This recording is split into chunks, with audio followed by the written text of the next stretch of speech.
Look around your room. Almost everything you see, from the phone in your hand to the clothes in your closet, was likely manufactured on the other side of the planet. Modern consumer economics relies entirely on one invisible assumption: the cheap, predictable, and hyper-fast movement of heavy physical goods across the oceans. For decades, the engine of that low-cost speed has been a narrow, artificial ditch in Egypt. Look at this map. Nearly a third of all global container shipping lines funnel directly into this tiny geographic choke point, the Suez Canal. If you want next-day delivery and affordable groceries, this singular transit corridor has to remain open and completely secure. But over the last several months, that shortcut has been severed. Major shipping vessels have been forced to stop dead in the water due to sudden, targeted nocturnal missile and drone strikes. The attackers are not a massive state military fielding advanced naval fleets. They are Houthi insurgents utilizing rudimentary asymmetric technology, like this low-tech military drone resting on a display pedestal. The global shipping industry generates trillions of dollars annually, yet it is currently being paralyzed by weapons that cost roughly $2,000 to manufacture. A localized faction with a tiny fraction of global wealth has effectively placed a stranglehold on the international economy. To keep the route open, the United States Navy deployed conventional warships to act as a defensive shield. But protecting commercial vessels requires high-tech munitions. To swat a drone out of the sky, U.S. destroyers are launching SM-2 interceptor missiles. Each one of those launches costs roughly $2.5 million. This ledger visualizes the terrifying math. On one side, a $2.5 million U.S. defense asset. On the other, a $2,000 Houthi offense asset.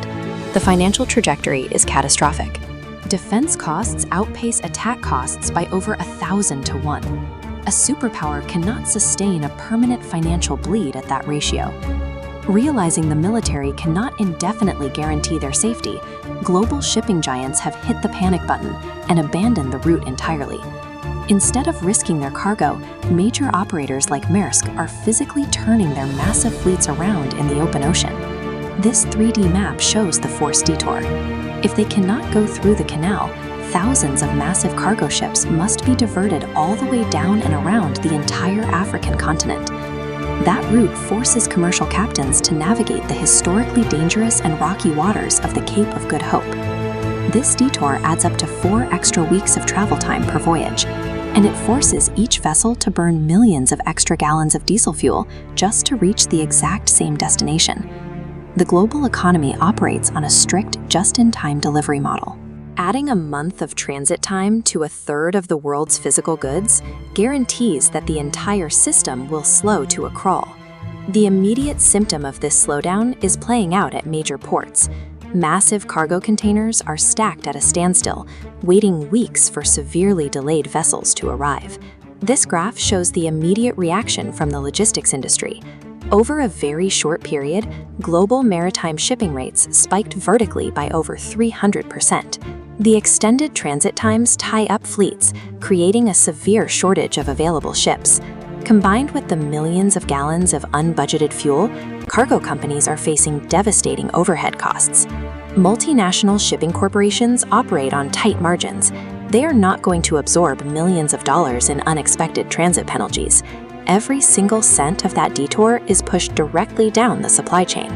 That multi-million-dollar maritime bill eventually arrives at your local retailer. It translates to delayed electronics, missing inventory, and marked up prices on basic grocery items.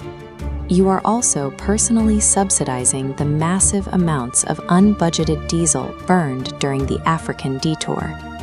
As global shipping consumes more fuel, the price at your local gas station creeps higher. The pressing question is mathematical. How long can the global supply chain absorb this daily financial bleed before the consumer economy fractures entirely? Asymmetric military tactics have exposed a permanent, highly exploitable fragility in globalized trade, and until conventional navies can invent a $2,000 defense to counter a $2,000 drone, the everyday consumer will continue to foot the bill.